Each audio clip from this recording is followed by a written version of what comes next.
የጌታችንና የመድኃኒታችን የኢየሱስ ክርስቶስ ሰላምና ጸጋ ይብዛላችሁ። እንዴት ናችሁ ወንድምቶች? ሁላችሁንም ሰላም ብያችኋለሁ። እኔ ወንድማችሁ ከድር ነኝ። ዛሬ እንግዲህ በአንድ ቪዲዮ ወደ እናንተ መጥቻለሁ። ይህን ዩቲዩብ ሰብስክራይብ እንድታደርጉ እንዲሁም ሼር እንድታደርጉ ለብዙዎች ተደራሽ እንዲሆን አብራችሁኝ እንድታገለግሉ በጌታ ፍቅር ጠይቃችኋለሁ። ጌታ ኢየሱስ ክርስቶስ ለዘላለም የተመሰገነ ይሁን። እንግዲህ ብዙ ጊዜ ሙስሊሞች ነብዩ መሐመድ ነብያቸው ማለት ነው ቁርአኑን ወረደለት ብለው የሚያምኑት ወይ የእምነታቸው ጀማሪ የሆነው መሐመድ በዝሙት ወይ ደግሞ በሴት ወዳጅነት የታወቀ ነው፣ ዝሙትን ያስፋፋ ነው። በሱ ህይወት ራሱ የዝሙት የህይወት አይነት ዝሙትን የሚያደርግ ሰው ነው ብለን ስንናገር እንደው ከጥላቻ የተነሳ ያልተገቡ ንግግሮችን እየተናገረን እንዳለን አድርገው ያስባሉ። ነገር ግን መጽሐፍቶቻቸውን ስናጠና ወደ መጽሐፍቶቻቸው ዞር ስንል ግን የምንናገራቸው ንግግሮች ምናልባት እነሱን ሊያስቀይማቸው ይችላል፣ ወይ ትክክል ያልሆነ ነገር እየተናገረ እንዳለ ሊረዱ ይችላሉ። በተለይ ደግሞ መጽሐፍቶቻቸውን የማያውቁ ነገር ግን መጽሐፍቶቻቸው ስናይ ይሄንን ነገር በግልጽ ይናገራሉ። ምናልባት እስቲ ዛሬ የተወሰኑ ነገሮችን እንይና አንድ በጣም ያስገረመኝ ንግግር ደግሞ እነግራችኋለሁ። ሙሐመድ ሴት አሳዳጅ ነው ብሎ በዘመኑ የነበሩ ሰዎች ራሱ ሙሐመድ ሴት አሳዳጅ ስለመሆኑ ሲናገሩ እንደነበረ በመጽሐፍቶቻቸው ተጠቅሶ እናገኛለን። ነገር ግን እስቲ ቁርአን አስቀድሞ ስለ ሙሐመድ ምን ይለናል፣ ወይ ደግሞ ሙሐመድ ምን አይነት ሰው እንዲሆን ፈቅዶለታል ብለን ስንመለከት በሱረቱል አህዛብ ወይ ደግሞ በሱራ 33 ቁጥር 50 ላይ እንደዚህ የሚል ሐሳብ እናገኛለን። እንግዲህ ለሙሐመድ እንደዚህ አይነት ሴቶች ተፈቅደውለታል ብሎ ምናልባት እኔ የሁሉም የሴት አይነት ብዬ ልጠቅሰው እችላለሁ። እንደዚህ የተፈቀደለት አካል እኔ አላየውም። እንግዲህ ፈቀደለት ተብሎ ደግሞ የሚታሰበው አምላክ ነው፣ ወይ በእነሱ አላህ ማለት ነው አምላክ ነው ብለው የሚያስቡት አካል ፈቅዶለታል ብለው ነው የሚያስቡት። እናንብበው እስቲ ሱረቱል አህዛብ ሱራ 33 ቁጥር 50 ላይ እንደዚህ ይላል፣ አንተ ነብይ ሆይ እኛ እነዚያ መህሮቻቸውን የሰጣቸውን ሚስቶችን፣ እንግዲህ አንዳንዶች 11 ሚስቶች አለው ይላሉ፣ አንዳንዶች 9 ሚስቶች አለው ብለው ይናገራሉ። መህሮቻቸውን የሰጣቸውን ሚስቶችን የመጀመሪያ አላህም ባንተ ላይ ከመለሰልህ እነዚያ እጆች የጨበጣቸውን ምርኮኞች ባሪያዎች ማለት ነው ምርኮኞችህን፣ እነዚያም ካንተ ጋር የተሰደዱትን የአጎትህን ሴቶች ልጆች፣ የአክስቶችን ሴቶች ልጆች እንዲሁም የውሽሞችን ሴቶች ልጆች የውሽሞችህንም ሴቶች ልጆች ማግባት ላንተ ተፈቅዶልሃል ይላል። እንግዲህ እነዚህ ሁሉ ሴቶች የአጎትህ ሴቶች ልጆች፣ የውሽሞችህን ሴቶች ልጆች፣ ሚስቶችህን፣ ባሪያዎችህን እነዚህ ሁሉ ላንተ ምን ብለውልሃል? ተፈቅደውልሃል፣ ላንተ ፈቅደንልሃል እንድታጋባ ይልና ደግሞ አያበቃም፣ እንዲህም ይላል ያመነች ሴት ነፍሷን ለነብዩ ራሷን ማለት ነው ልትሰጥ የፈቀደች እንደሆነ ከምእመናን ሌላ ላንተ ብቻ እሱ ከፈለገ ላንተ ብቻ ምን ብለን ፈቅደንልሃል በማለት እንግዲህ እነዚህ ሁሉ ሴቶች ለሙሐመድ እንደተፈቀዱለት አላህ እንደፈቀደለት ባሪያዎች ይሁኑ፣ ራሷን ለሱ ልትሰጥ የመጣች ሴት ትሁን፣ እንዲሁም ደግሞ የአጎት ሴቶች ልጆች፣ የውሽሞች ሴቶች ልጆች፣ የአክስቶችን ሴቶች ልጆች ሁሉ ፈቅደንልሃል ይለዋል። እንግዲህ በአላህ ምን ያህል የተባለለት ሰው ነው? የተፈቀደለት ሰው ነው። ምን ማድረግ? እነዚህን ሁሉ ሴቶች የማግባት መብት አለው፣ ተፈቅዶለታል፣ በመለኮት ተፈቅዶለታል ብለው ነው የሚያምኑት። ስለዚህ ምናልባት እንደዚህ አይነት ሰው ሴት ወዳጅ ነው ተብሎ ወይ ደግሞ ሴት አሳዳጅ ነው ተብሎ ቢነገርለት ምንም የሚያስገርም የሚያስደንቅ ነገር አይደለም። ምናልባት በባህሪው በዛን ጊዜ የነበረ ባህሪ እንዴት ከሴቶች ጋር ያለውን ግንኙነት ሲታይ ከሚስቶቹ ጋር ለምሳሌ በቡሃሪ 5068 ላይ ቡሃሪ 5068 ላይ አስቀምጥላችኋለሁ በፎቶ እዚህ ጋር ሐዲሶቹን መረጃዎቹን አስቀምጥላችኋለሁ። 5068 ላይ ቡሃሪ ላይ ምን ይላል? ነብዩ በአንድ ሌሊት 9 ሴቶችን ይዞር ነበረ ይላል። 9 ሴቶችን ይዞር ነበረ። ለምን? ለግንኙነት ለሴክሹዋል ነገር እየዞረ 9ኙም ሴቶች ጋር ይዞር ነበር ይላል። ሌላኛው ሐዲስ ላይ 11 ናቸው ሴቶቹ ይላል።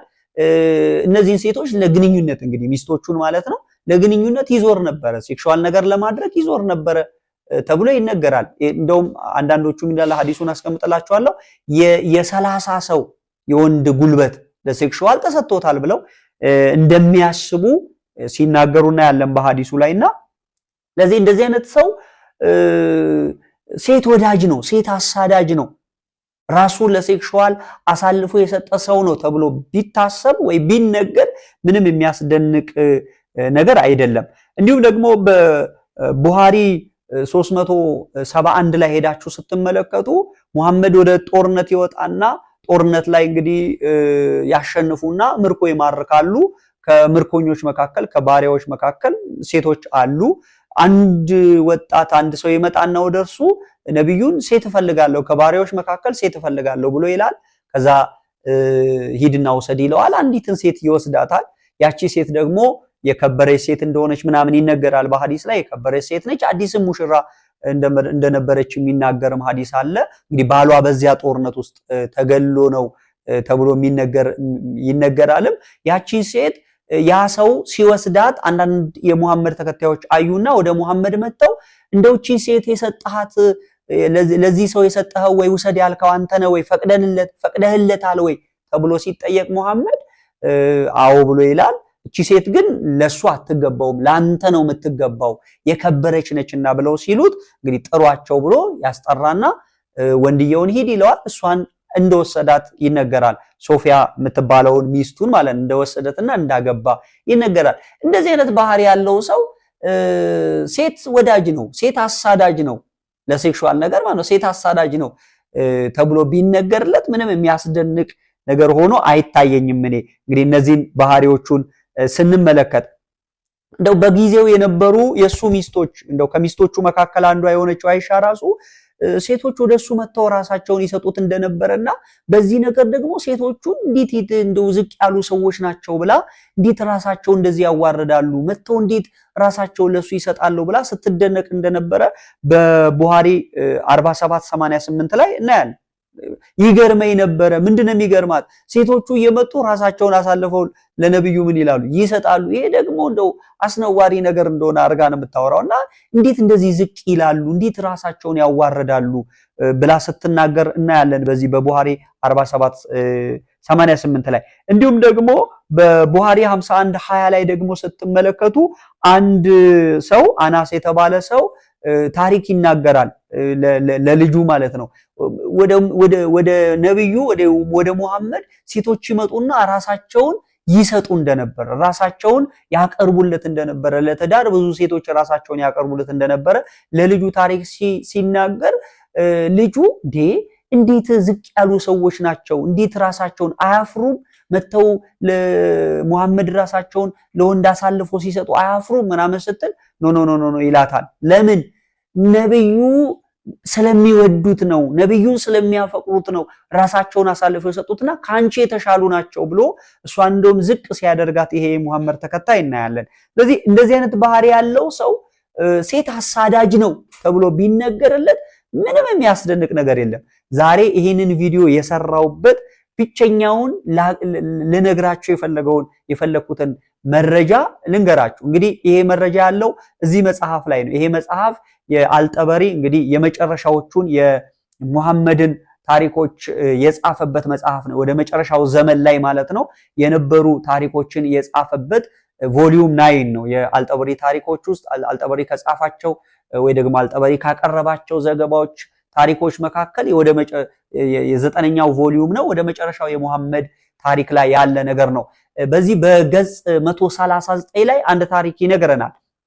ሁለት አይነት ታሪክ ነው የሚነግረን። አንደኛው የመጀመሪያ ታሪክ ሙሐመድ አንዲትን ሴት ሊያገባት ይፈልጋል። ከዛ ያገባትና ከዛ ወደ እርሷ ሄዶ እሷን ሲያያት ግን ያረጀች ሴት መሆኗን ያይና ይፈታታል። ምን ስለሆነች? ያረጀች ስለሆነች ይተዋታል፣ ይፈታታልና ቀጥሎ ደግሞ ሌላ ታሪክ ይነግረናል። አንዲት ሴት ወደ ነብዩ ትመጣና ከጀርባ ትከሻውን መታ አድርጋ አንድ ነገር ትጠይቀዋለች። አገባኝ ብላ ትጠይቀዋለች። ለጋብቻ ራሴን አቅርቤልሃለሁ ትሏለች። ራሷ የትልቅ ቤተሰብ እንደሆነች እዛ ጋር ባለው ንግግር ያስታውቃል። እሷም ራሷን አክብራ ነው እኔ እንደዚህ ከንፋስ ይልቅ ምን የሚል የሆነ ከንፋስ ጋር የሚወዳደር አይነት ሰው የሆነ ልጅ ነኝ ብላ ነው ራሷን መታቀርብለት። ነብዩም እሺ ብሎ ያገባታል። ባገባት ጊዜ ወደ ዘመዶቿ ወደ ወገኖቿ ትመለስና የአላህን ነብይ እኮ አገባውት በማለት ትናገራለች። እንግዲህ ደስ እንዳላት ነገር ነው ሁኔታውን ስታዩ የአላህን ነብይ ያገባው ብላ ደስ ብሏት ስትናገር እናይና ግን ወገኖቿ የሰጧት መልስ ግን በጣም አስደንጋጭ ነው። በጣም አስደንጋጭ ነው። አንቺ እኮ የከበርሽ ሴት ነሽ፣ አንቺ ክብር ያለሽ ሴት ነሽ፣ አንቺ እንደው የምትናቂ ሴት አይደለሽም፣ የምትጠይ ሴት አይደለሽም፣ ወይ ደግሞ የከበርሽ ሴት ነሽ። ነገር ግን ይሏትና ሙሐመድ ግን ነብዩን ማለት ነው ሙሐመድ ግን ሴት አሳዳጅ ነው። ቃል በቃል ነው ባይዘው የሚለው ውመናይዘር ነው፣ ሴት አሳዳጅ ነው፣ ሴቶችን የሚያሳድድ አካል ነው። እንዴት ለነብዩ ራስሽን ትሰጫለሽ? እንዴት እሱን ታገቢዋለሽ? ብለው ነው የሚቆጧት። በይ ቶሎ ሂጂና ምን በይ ፍታኝ በይው። እንዴት ራስሽን አሳልፈሽ ለሱ በትዳር ትሰጫለሽ? ይሄ ሰው እኮ ሴት አሳዳጅ ነው ብለው ይመክሯታል። እርሷም ፈጥና ወደ ነብዩ ትሄድና ፍታኝ ትለዋለች። ነብዩም ፈታት ይለናል ሐዲስ። ስለዚህ በዘመኑ የነበሩ ሰዎች ሙሐመድን እንዴት ነው የሚያስቡት ሲባል ሴት አሳዳጅ የሆነ ግለሰብ አድርገው ነው የሚያስቡት። ሴትን የሚያሳድድ አማላይ በቃ ሴቶችን እየዞረ ምንም የሚያሳድድ አካል ነው ብለው ነው የሚያስቡት። ስለዚህ ከቅድም ጀምሮ እንግዲህ ሲነግራችሁ አላህ እነዛን ሁሉ ሴቶች ፈቅደውለታል። ሴቶቹ ራሳቸውን መተው ራሳቸውን ለትዳር ያቀርቡለታል። የሱ ሚስቶች በዚህ ነገር በጣም ይደነቁ ነበር። የሙሐመድ ተከታዮች በቃ እንደ ሴት በቃ ሁሉንም ሴት በአግባቡ ማስተናገድ የሚችል ጎበዝ የሆነ አቅም የተሰጠው የ30 ወንዶች ጉልበት የተሰጠው አካል አድርገው ነው የሚያስቡት። እሱም ሁሉም ተፈቅዶልኛል ብሎ ነው የሚለው። እንደዚህ አይነት ሰው እንደዚህ አይነት ግለሰብ ሴት አሳዳጅ ነው፣ ዝሙተኛ ነው ብለን ብንናገር ምንድነው የሚያስደንቀው? ምንድነው የሚያስደንቀው ወገኖች? ይሄ ነገር ደግሞ እንደ ሱና የሙሐመድን ድርጊት የሙሐመድ ያደረገውን ነገር ሙሐመድ የሄደበትን መንገድ እንደ ሱና እንደ ፈለክ ተከትለው በዚህ ዘመን ያሉ ሙስሊሞችም ያደርጋሉ። እሱ የ6 ዓመት ህፃን ልጅ አግብቷል።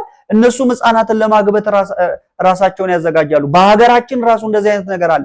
ትልልቅ እድሜያቸው ትልቅ በ50 ቤት የሚቆጠሩ ሰዎች ህፃናቶችን ለማግባት እንትን ሲሉ እናያለን፣ ሲያገቡ እናያለን። ደርበው ሴቶችን በሴት ላይ ሴት ሲያገቡ እናያለን። ሴቶች ተጨቁነው ወንዶቹ መብት እንዳላቸው ሲነገር እናያለን በተለያዩ ፈተዎች ላይ። ይሄንን ያስተማረን ሰው ይሄንን ፈለግ አድርገው እንዲከተሉ ያደረገ ሰው ዝሙተኛ ነው፣ ሴት አሳዳጅ ነው ተብሎ ቢነገርለት ምንም የሚደንቅ ነገር አይደለም። ስለዚህ ይሄ መጽሐፍ ትክክለኛውን የሙሐመድን ባህሪ የሚገልጥን ቃል ተጠቅሟል። ውመናይዘር በማለት ሴት አሳዳጅ ነው ብለውታል ብሎ በማለት ምናልባት ሙስሊሞች ይሄ ነገር የተናገረ ሰው ደይፍ ነው፣ ትክክለኛ ዘገባ አላቀረበ ምናምን ሊሉ ይችላል። ግን የሙሐመድን ባህሪ በቁርአን ላይ ተፈቅዶልኛል ብሎ የሚላቸውን ነገሮች ስናይ ግን ምንም ስህተት ያለበት አይደለም። ሁመናይዘር ነው፣ ሴት አሳዳጅ ነው። አዎ ሴት አሳዳጅ ነው። ዛሬም ያሉ ሙስሊሞች የሱን ፈለግ ተከትለው ደግሞ ያንን ሊያደርጉ ሲሯሯጡ ያንን ትክክል እንደሆነ ደግሞ ሲያስተጋቡ እናያለን። ጀግንነት እንደሆነ ጉብዝና እንደሆነ ሲያስተጋቡ እናያለን። ስለዚህ ነብዩን ምን ብሎ ይጠቅሰዋል ይሄ መጽሐፍ? ሁመናይዘር ሴት አሳዳጅ ነው ይለዋል። እንግዲህ ቅድም የነገርኳችሁን ሐዲሶች የተለያዩ ብዙ ሐዲሶችን ማየት እንችላለን፣ የቁርአን አንቀጾችን ማየት እንችላለን። እነዚህን ሁሉ ነገሮች ስናይ ይሄ መጽሐፍ ሙሐመድን የገለጠበት ቃል ወይ ደግሞ እንደዚህ ብለው ይሉት ነበር ብሎ ያስቀመጠው ቃል በምንም መንገድ ስህተት መሆን የሚችል አይደለም። እኛም በዚህ ዘመን ይሄ ግለሰብ ዝሙትን አስፋፍቷል። ይሄ ግለሰብ ሰዎች ለዝሙት ራሳቸውን አሳልፈው እንዲሰጡ አድርጓል። ሴቶችን ለዝሙት ብቻ ጥቅም ላይ እንዲውሉ አድርጓል ብለን ብንል ምንም የተሳሳተ ነገር አልተናገርንም። ትክክል ነው ማለት ነው። ስለዚህ ሙስሊም ወንድም እህቶቼ ይሄንን ቪዲዮ የምትመለከቱ ሙሐመድ ሐሰተኛ ነው፣ ሙሐመድ ትክክለኛ የመለኮት መልእክተኛ አይደለም የምንለው አስቀድሞ ስለሱ ያለ የተጻፉ የተነገሩ ታሪኮችን ሐዲሶችን ቁርአኖችን አንብበን እንጂ እንደው ዝም ብለን ብድግ ብለን የናንተን ነብይ ልንወቅስ ፈልገን እንዳልሆነ እንድትረዱ እንፈልጋለን። በዘመኑ ያሉ ሰዎችም ለሙሐመድ ይህንን አይነት ማንነት እንዳለው ይናገሩለት ስለነበር ስለዚህ ምንም ስህተት ያለበት ንግግር ሆኖ አላየሁትም። በዚህ መጽሐፍ ላይ የተጻፈው ሴት አሳዳጅ ነው የሚለው ንግግር እጅግ ሙሐመድን የሚገልጥ ንግግር እንጂ ለሙሐመድ ስህተት የሆነ ንግግር አይደለም። ሙሐመድ ላይ ተዋሽቶበት አይደለም። ብዙ ሴቶች ይከቡት ነበር፣ ሴቶችን ያገባ ነበር፣ ብዙ ሴቶች ራሳቸውን አሳልፈው ይሰጡት ነበር። እሱም ብዙ ሴቶች ጋር ሄድና ያገባ ይፈታ የነበረ ግለሰብ ስለሆነ ማለት ነው። ይሄ ግለሰብ በዚህ ዘመን ቢኖር ዝሙተኛ ነው ብለን ልንጠራው እንችላለን። ስለዚህ ይሄንን ታሪክ ላካፍላችሁ ብዬ ነው ዛሬ ወደዚህ የመጣሁት። ይሄንን ቪዲዮ ለብዙዎች እንዲደርስ ሼር አድርጉ። በቲክቶክ የምትመለከቱ ወንድም እህቶች ደግሞ ይሄንን ቪዲዮ ምናልባት ተቆርጦ የምትመለከቱ ሼር አድርጉ። ዩቲዩብን ገብታችሁ ሰብስክራይብ አድርጉ። በቲክቶክ ባዮ ላይም ዩቲዩብ ሊንክ ያለ። ሰላምና ጸጋ ይብዛላችሁ። እንገናኛለን በሌላ ቪዲዮ።